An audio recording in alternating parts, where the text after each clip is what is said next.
ಸರಿ, ಈ industry cinema ಅಂತ ಹೇಳಿ ತಗೊಂಡ್ರೆ ರೆಮ್ಯುನರೇಷನ್ ಕಾನ್ಸ್ಟೆಂಟ್ ಅಂತ ಹೇಳೋಕ್ಕಾಗಲ್ಲ.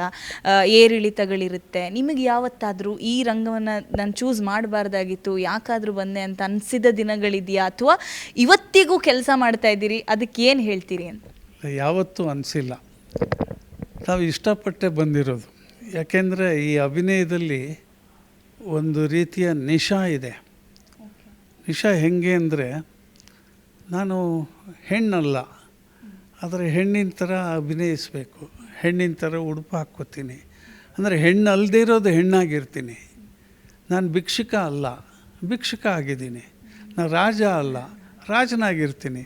ಅಂದರೆ ನಾವಲ್ಲದನ್ನು ನಾವಾಗಿ ಅನುಭವಿಸೋದಿದೆಯಲ್ಲ, ಅದೊಂದು ವಿಶೇಷವಾದ ಒಂದು ನಿಶಾ ಬರುವಂಥ ವಿಷಯ. ಜೊತೆಗೆ ಗೀಳಿದ್ದವನಿಗೆ ಗೋಳಿಲ್ಲ ಅನ್ನೋ ಮಾತಿದೆ. ಹಾಗಾಗಿ ಅಭಿನಯ ಒಂದು ಗೀಳು. ಆ ಗಬ್ಬಿನ ಆ ಒಂದು ಗೀಳನ್ನು ನಾವು ಪ್ರೊಫೆಷನ್ ಮಾಡ್ಕೊಂಡಿದ್ದೀನಿ ಅಷ್ಟೇ. ಅಂದರೆ ಈ ಅಭಿನಯ ಎಲ್ಲರ ಹತ್ರ ಇರುತ್ತೆ. ನೀವು ಈಗ ಎಷ್ಟು ಅಭಿನಯ ಮಾಡಿಕೊಂಡು ಪ್ರಶ್ನೆ ಕೇಳ್ತಿದ್ದೀರೋ ಗೊತ್ತಿಲ್ಲ ನನಗೆ. ಆದರೆ ಅಭಿನಯ ಅನ್ನೋದು ಎಲ್ಲರ ಬಾಡಿಯಲ್ಲಿ ಇದ್ದೇ ಇರುತ್ತೆ. ಸರ್, ಈಗ ಕೆಲವೊಂದಷ್ಟು ಯಂಗ್ಸ್ಟರ್ಸು ನೇಮ್ ಫೇಮ್ ಎರಡೂ ಮಾಡಬೇಕು ಅಂತ ಸೀರಿಯಲಿಗೆ ಬರೋರು ಇರ್ತಾರೆ. ಸಾಕಷ್ಟು ಫೇಲಿಯರನ್ನು ನೋಡ್ತಾರೆ, ಈ ಇಂಡಸ್ಟ್ರಿ ಬೇಡ ಅಂತ ಹೇಳಿ ಅಂದ್ಕೊಳ್ತಾರೆ. ಸಕ್ಸಸ್ ಸಿಗಬೇಕು ಅಂದರೆ ಏನು ಸೀಕ್ರೆಟ್ ಅಂತ? ಇದು ಕಲೆ ಎಲ್ಲರನ್ನೂ ಕೈ ಬೀಸಿ ಕರೆಯುತ್ತೆ. ಅದು ಕೆಲವೇ ಜನರನ್ನು ಆರಿಸ್ಕೊಳುತ್ತೆ. ಒಂದು ಶ್ರದ್ಧೆ, ಭಕ್ತಿ, ಭಯ ಎಲ್ಲವೂ ಇರಬೇಕು. ಸಾಮಾನ್ಯವಾಗಿ ಯಾವುದೇ ಪ್ರೊಫೆಷನ್ನವರು ಬೆಳಿಗ್ಗೆ ಅವರ ವೃತ್ತಿ ಅಥವಾ ಅವರ ಕಸುಬು ಅದನ್ನು ಶುರು ಮಾಡೋದಕ್ಕೆ ಮುಂಚೆ ಕೈ ಮುಗಿತಾರೆ. ಸೊ ಆ ಒಂದು ಭಕ್ತಿ, ಭಯ ಎಲ್ಲವೂ ಇರಬೇಕು. ಇನ್ನು ದೇವರ ಅನುಗ್ರಹ ಇದ್ದರೆ, ಅವಕಾಶ ಸಿಕ್ಕಿದ್ರೆ ಎಲ್ಲರೂ ಸಕ್ಸಸ್ ಸಿಗ್ಬೋದು. ಯಾಕೆಂದರೆ ಇದು ಒಂದು ರೀತಿ ತಪಸ್ಸಿದ್ದಾಗೆ. ಯಾಕೆಂದರೆ ನಾರಾಯಣ ಯಾವಾಗ ಒಲಿತಾನೋ ಗೊತ್ತಿಲ್ಲ. ಈಗಲೂ ಹಿಮಾಲಯದಲ್ಲಿ 300 ವರ್ಷ 400 ವರ್ಷದಿಂದ ತಪಸ್ಸು ಮಾಡಿರೋರು ಇದ್ದೇ ಇದ್ದಾರಂತೆ. ಯಾವಾಗಲೂ 6 ತಿಂಗಳಿಗೋ 9 ತಿಂಗಳಿಗೋ ಆಚೆ ಬಂದು ಸೂರ್ಯನ ನೋಡ್ಬಿಟ್ಟು ತಿರ್ಗಾ ಗವಿ ಒಳಗಡೆ ಹೊಟ್ಟೋಗ್ತಾರಂತೆ. ಅಂದರೆ ಈ ತಪಸ್ಸು ಅನ್ನೋದು ಸತತವಾಗಿ ನಡಿಬೇಕು. ಆಗ ಸಿಕ್ಕುತ್ತೆ ಯಶಸ್ಸು. ಸರ್, ನಿಮಗೆ ಇವತ್ತಿನವರೆಗೆ ಸಾಕು ಅಂತ ಅನಿಸಿದ್ದಿದೆಯಾ? ಈಗಲೂ ಕೂಡ ಬಂದು ಅಷ್ಟೇ ಹುಮ್ಮಸ್ನಿಂದ ಹುರುಪಿನಿಂದ ಆ್ಯಕ್ಟಿಂಗ್ ಅಂತ ಬಂದು ಮಾಡ್ತೀರಿ ಸೀರಿಯಲ್ಸ್ ಎಲ್ಲ. ನಿಮಗೆ ಯಾವತ್ತಾದರೂ ನನಗೆ ಸಾಕಪ್ಪ ಅಂತ ಅನಿಸಿದ್ದಿದೆ? ಅಲ್ಲ, ನಂಗೆ ಸೀರಿಯಲು, ಸಿನಿಮಾ, ನಾಟಕ ಅಥವಾ ಡಾಕ್ಯುಮೆಂಟ್ರಿ ಯಾವುದಕ್ಕೂ ವ್ಯತ್ಯಾಸ ಇಲ್ಲ. ನಾವಲ್ಲದ್ದು ನಾವು ಆಗಿರ್ತೀವಲ್ವ, ಅದೇ ವಿಶೇಷ. ನನಗೆ ಸಾಕು ಅಂತ ಅನಿಸೇ ಇಲ್ಲ. ಸಾಕು ಅಂತ ಅನಿಸಿದ್ರೆ ದಿ ಎಂಡ್ ಅಷ್ಟೇ. ದ ಎಂಡ್ ಆಗೋಕ್ಕೆ ಇಷ್ಟ ಇಲ್ಲ. ಇದು ಮುಂದುವರಿಬೇಕು, ಮುಂದುವರಿತಾನೇ ಇರಬೇಕು. ಸರ್, ಇವತ್ತಿಗೂ ನಾವೊಂದು ಹಳೆಯ ಚಿತ್ರಗಳನ್ನು ನೋಡೋದು, ಹಳೆ ಸಾಂಗ್ಸನ್ನು ಕೇಳೋದು, ಅದು ಮನಸ್ಸಿಗೆ ನೀಡುವಂಥ ಮುದನೇ ಬೇರೆ. ಆದರೆ ಇತ್ತೀಚಿನ ದಿನಗಳಲ್ಲಿ ಕನ್ನಡದಲ್ಲಿ ಒಳ್ಳೆ ಸಿನಿಮಾಗಳು ಬರ್ತಾ ಇಲ್ಲ, ಕಥೆಯ ಕೊರತೆ ಇದೆ, ಚಿತ್ರರಂಗ ಮುಚ್ಚಬೇಕಾದಂಥ ಪರಿಸ್ಥಿತಿ ಬರ್ತಾ ಇದೆ ಅಂತ ಅನ್ನುವಂಥ ಮಾತುಗಳು ಹೆಚ್ಚಾಗಿ ಕೇಳಿ ಬರುತ್ತೆ. ಏನು ಕಾರಣ ಇರ್ಬೋದು, ಏನು ಲ್ಯಾಕ್ ಆಗ್ತಾ ಇದೆ ಅಂತ ಹೇಳಿ ನಿಮ್ಗೆ ಅನ್ಸುತ್ತೆ? ಇದೇನಾಗಿದೆ, 2 ಜನ್ರೇಷನ್ ಇವಾಗ.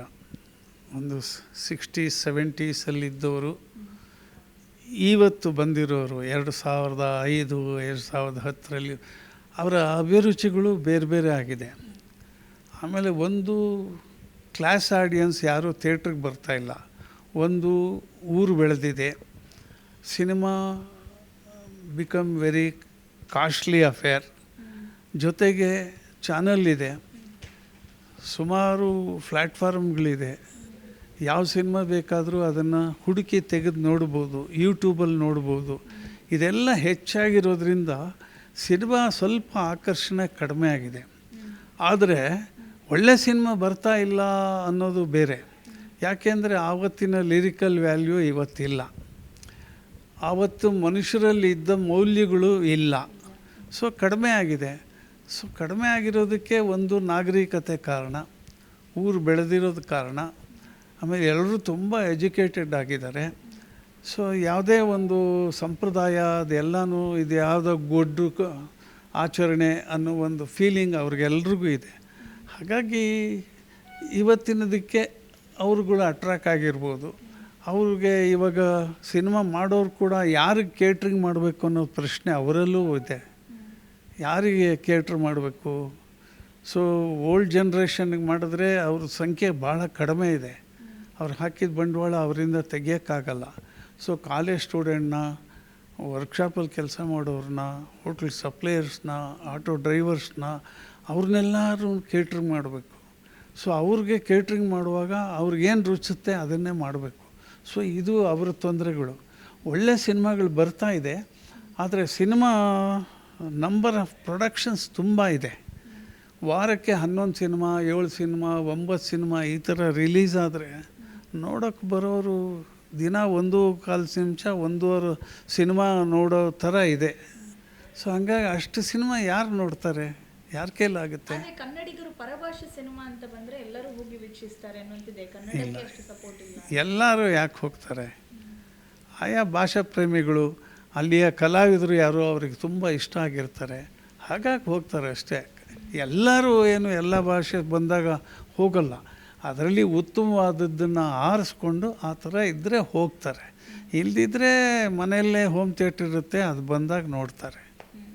ಸರ್, ಈಗ ಸಿನಿಮಾ ರಂಗ ಅಂತ ಬಂದರೆ ಒಂದೆರಡು ಸಿನಿಮಾ ಮಾಡಿ ಒಂದು ಸ್ವಲ್ಪ ಹೆಸರು ಮಾಡಿದ ತಕ್ಷಣ ಅವರು ತಲೆಗೆ ತಗೊಂಡ್ಬಿಡ್ತಾರೆ, ಮತ್ತು ಅವ್ರ ಕೈಗೆ ಸಿಗಲ್ಲ, ಒಂದು ಫೋನ್ ಕಾಲ್ ಇತ್ತಲ್ಲ, ಮತ್ತು ಅವ್ರ ಹಾವಭಾವನೆ ಬದಲಾಗುತ್ತೆ ಅಂತ. ಯಾಕಾಗುತ್ತೆ ಇದು ಅಂತ? ಅದು ಅವರವರ ಸ್ವಭಾವ, ಅವ್ರ ಸ್ವಭಾವ. ಯಾಕೆಂದರೆ ಅವ್ರಿಗೆ ಒಂದು ಸಕ್ಸಸ್ ಸಿಕ್ಕಿದ ತಕ್ಷಣ ರೀಚ್ಡ್ ದ ಗೋಲ್ ಅನ್ನೋ ಒಂದು ಫೀಲಿಂಗ್ ಇರುತ್ತೆ. ಅವ್ರಿಗೆ ಗೊತ್ತಿಲ್ಲ ಜರ್ನಿ ಈಸ್ ಟೂ ಲಾಂಗ್ ಅಂತ. ಜರ್ನಿ ತುಂಬ ದೂರ ಪ್ರಯಾಣ ಮಾಡಬೇಕು, ಒಂದು ಸಿನಿಮಾ ಅಲ್ಲ. ಒಂದು ಸಿನಿಮಾ ಈಗ ಕೆಲವರು 20 ದಿವಸದಲ್ಲಿ, ಕೆಲವರು 1 ತಿಂಗಳಲ್ಲಿ ಮಾಡ್ತಾರೆ. ಸೊ ಹಾಗೆ ಅವ್ರಿಗೆ ಎಷ್ಟು ಟೈಮ್ ಇರುತ್ತೆ? ಒಂದು ಸಿನಿಮಾ ಸಕ್ಸಸ್ ಆದ ತಕ್ಷಣ ಅವ್ರಿಗೆ 1 ವರ್ಷ ಒಂಚೂರು ಚಾಲಾವಣೆಯಲ್ಲಿ ಇರೋ ಥರ ಇರ್ಬೋದು. ಆಮೇಲೆ ಅವರು ಸ್ಟೇಲ್ ಆಗಿಬಿಡ್ತಾರೆ ಸಿನಿಮಾ ಮಾಡದೇ ಇದ್ದರೆ. ಸಿನಿಮಾ ಮಾಡೋದ್ರ ಜೊತೆಗೆ ಸಕ್ಸಸ್ ಕೊಡ್ತಾ ಹೋಗಬೇಕಾಗತ್ತೆ. ಸೊ ಇದೆಲ್ಲ ಇದೆ, ಅದು ಅವ್ರಿಗೆ ಗೊತ್ತಿರಲ್ಲ. ಆಯಿತು, ನಾನು ಅಚೀವ್ ಮಾಡಿಬಿಟ್ಟೆ, ನಾನು ಸಾಧಿಸ್ಬಿಟ್ಟೆ ಅನ್ನೋ ಒಂದು ಫೀಲಿಂಗ್ ಇರುತ್ತೆ. ಅದು ತಪ್ಪು. ಯಾಕೆಂದರೆ ಕಲಿಕೆ ಸಾಯೋವರೆಗೂ ಮುಗಿಯಲ್ಲ, ಕಲಿತಾನೇ ಇರಬೇಕು. ಆ ಕಲಿಕೆ ಜೊತೆಯಲ್ಲಿ ಸಾಧನೆ ಆಗಬೇಕು. ಇದು ಸಾಧನೆ ಆಗೋಯ್ತು ಅಂತ ತಿಳ್ಕೊಂಡ್ರೆ ಕಲಿಕೆ ನಿಂತೋಗ್ಬಿಡುತ್ತೆ. ಸೊ ಅದು ಈಗಿನ ಜನ್ರೇಷನ್ಗೆ ಅರ್ಥ ಆಗಬೇಕು. ಸ್ವಲ್ಪ ಲೇಟಾಗಿ ಅರ್ಥ ಆಗುತ್ತೆ, ತಕ್ಷಣಕ್ಕೆ ಅರ್ಥ ಆಗದೇ ಇದ್ದರೂ ಲೇಟಾಗಿ ಅರ್ಥ ಆಗುತ್ತೆ ಅವ್ರಿಗೆ. ನಿಮ್ಮ ಈವರೆಗಿನ ಚಲನಚಿತ್ರಗಳಲ್ಲಿ ನಟಿಸಿದ ಪಾತ್ರಗಳು ಒಂದು ರೀತಿ ಆದರೆ, ಈಗ ಕಲರ್ಸ್ ಕನ್ನಡದಲ್ಲಿ ಬರ್ತಾ ಇರುವಂಥ ಯಜಮಾನ ಪಾತ್ರ ನಿಮ್ಮನ್ನು ಮತ್ತಷ್ಟು ಜನಪ್ರಿಯತೆಯನ್ನು ಹೆಚ್ಚಿಸಿದೆ. ಈ ಪಾತ್ರ ಅಷ್ಟು ಸ್ಪೆಷಲ್ಲೇ ಆಗಿದೆ, ನಿಮಗೆ ಡಿಸೈನ್ ಮಾಡಿರೋ ಥರನೇ ಇದೆ. ಏನು ಹೇಳ್ತೀರಿ, ಈ ಪಾತ್ರ ಸಿಕ್ಕಿದ್ದು ಹೇಗೆ ಅಂತ? ನನಗೇನು ಗೊತ್ತಿಲ್ಲ, ನಾನು ಯಾಕೆ ಅದಕ್ಕೆ ತಲೆ ಕೆಡಿಸ್ಕೊಳ್ಳಿ. ಚೆನ್ನಾಗಿದೆ ಅಂತ ಹೇಳಿದರೆ ಸಂತೋಷ. ನನಗೆ ಯಾರು ಅಂಥ ಜನಗಳು ಬಂದು ಏನೂ ಹೇಳಿಲ್ಲ ನನಗೆ, ಅಥವಾ ಜನರ ಜೊತೆಗೆ ಎಲ್ಲೂ ಸಿಕ್ಕಿಲ್ಲ. ನಾನು ಬಂದರೆ ಬೆಳಿಗ್ಗೆ ಬೇಗ ಬರ್ತೀವಿ, ಕತ್ಲೆ ಆದಮೇಲೆ ಮನೆಗೆ ಹೋಗಿರ್ತೀವಿ. ಚೆನ್ನಾಗಿದೆ ಅಂತ ಹೇಳಿದ್ರು. ಯಾರೋ ಕೆಲವರು ಫೋನ್ ಮಾಡಿದ್ರು ಮಂಗಳೂರಿಂದ, ಕೊಳ್ಳೇಗಾಲದಿಂದ, ಬಿಜಾಪುರದಿಂದ, ಭಾಳ ಚಲೋ ಆತ್ರಿ ಅಂತ ಹೇಳಿದರು. ನನಗೆ ಗೊತ್ತಿಲ್ಲ. ನಾನು ಇದರಲ್ಲಿ ಮಾಡೋದಕ್ಕೆ ಕಾರಣ ರಾಮ್ಜಿಯವರ ಕೆಲಸಗಳನ್ನು ನಾನು ನೋಡಿದ್ದೆ.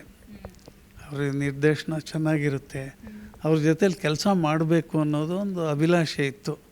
ಅದಕ್ಕೆ ಕರೆಕ್ಟಾಗಿ ಅವ್ರು ಕರೆದ್ರು, ಒಂದು ಪಾತ್ರ ಇದೆ ಮಾಡಿ ಅಂತ.